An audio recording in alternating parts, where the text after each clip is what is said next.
নমস্কার বন্ধুরা, মিধা পার্বতী ব্লগিং চ্যানেলে সবাইকে স্বাগতম। তো আমার ভিডিও কি তোমাদের ভালো লাগছে? যদি ভালো লেগে থাকে, যারা নতুন দেখছেন প্লিজ সাবস্ক্রাইব করে পাশে থাকবেন, আর অবশ্যই লাইক এবং কমেন্ট করবেন। প্রায় 1 মাস হতে চললো আমি এই চ্যানেলটিতে ভিডিও ছাড়ছি, কিন্তু সেই রকমভাবে কোনো সাবস্ক্রাইবার কিন্তু বাড়ছে না। তো আমার ভিডিও যারা দেখছেন তারা প্লিজ প্লিজ সাবস্ক্রাইব করে এবং কমেন্ট করে আমার পাশে থাকবেন। শুভ সকাল বন্ধুরা। আর আজ হলো সানডে, মানে আজ ছুটির দিন। তো আজ ছেলের স্কুল নেই। তো ঘুম থেকে উঠে মোটামুটি যেগুলো কাজ করার বাইরে, বাসন মাজা বা ওই ধরনের যে কাজগুলো আছে সেগুলো করে চলে এসেছি। তো এবার ঘরে এসে দেখছি ছেলে ঘুম থেকে উঠে পড়েছে। তো আর জানালা দিয়ে বেশ রোদ আসছে, কিন্তু একটু খোলামেলা হাওয়াও আসছে, ওই জন্য ওটা খুলে দিলাম। দিয়ে এবার বিছানাটা ঠিক করে নিই। আর ছেলের জন্য একটু খাবারও করতে হবে আমাকে, এখনও স্নান করতে যাইনি। ঘর গোছাতে গোছাতে এদিকটা দেখছি লোডশেডিং হয়ে গেল। তো বিছানাটা ঠিকঠাক করে নিয়ে চলে যাব এবারে স্নান করতে। আর ছেলে ঘুম থেকে উঠে বাইরে গিয়েছে, এবার টয়লেট করে আসলো, এবার ওকেও ব্রাশ ট্রাশ করি, ওর গাটাও ধুয়ে দেবো। তারপর এবার নিজে স্নানটা করে চলে এলাম পুজো করতে। আর এখানে ছেলে ক্যামেরা ধরেছে, ওই জন্য বারবার এখানে ক্যামেরাটা কাঁপছে। জায়গাটা একদম শর্ট, তো এখানে ঠিক ক্যামেরাটা ঠিকঠাক করে সেট করা যায় না। তো ও ছিল বলে বললাম, বাবাই ক্যামেরাটা ধরো।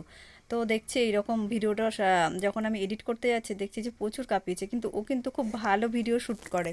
কিন্তু তবু আজকে বাচ্চাদের মন আর কি দুষ্টুমি করার।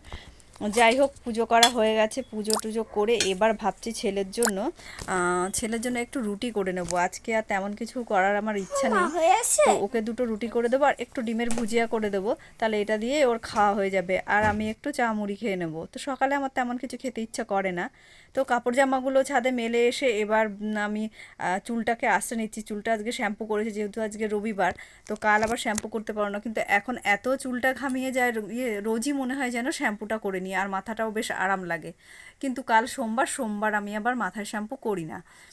তো চুলটা আস্তে আস্তে দেখলাম যে ছেলের গায়ে জামা নেই। তো একটা স্যান্ডো গেঞ্জি পরাতে গিয়েছিলাম, ও পরবে না। তো আমিও ভাবলাম রোদের তাপ আছে, তো যেহেতু আমরা এখন দোকানে চলে যাব বাইরে, তো ওকে একটু জামাই পরিয়ে দিই। হাতাওয়ালা একটা জামা ওকে পরিয়ে দিলাম। তো ও এখন এখানেই বসে খেয়ে নেবে। তো আমি এখন চলে যাব দোকানে। ওর খাওয়া হয়ে গেলে ও আমার সঙ্গে আবার চলে আসবে দোকানে। তো ও একাও চলে যেতে পারে, আবার অনেক সময় আমিও ওকে নিতে চলে আসি। আর যেহেতু আমি ওকে ফোন দিয়ে যাব, ও তো ফোনটা দেখতেই থাকবে আর বেরোবে না। তো আমরা যখন কিন্তু সিঁদুর পরি, আমরা বাঙালি মেয়েরা, তখন কিন্তু চুলটা ছাড়ি না, চুলটা বেঁধে নিয়েই কিন্তু আমরা সিঁদুর পরি। তো তোমরা কে কী করো কমেন্ট করে আমাদের কিন্তু জানিও। আর আজ দুপুরে রান্না করলাম এঁচোড়। তো শুধু নিরামিষ এঁচোড় তো ভালো লাগে না, তো কী দিয়ে করব, আর বাজার কিন্তু তেমন কিছু আজ আনেনি। তো সবজি ছিল ডিম, আর এঁচোড় দিয়ে ডিম করলাম, আর করলাম লাউ।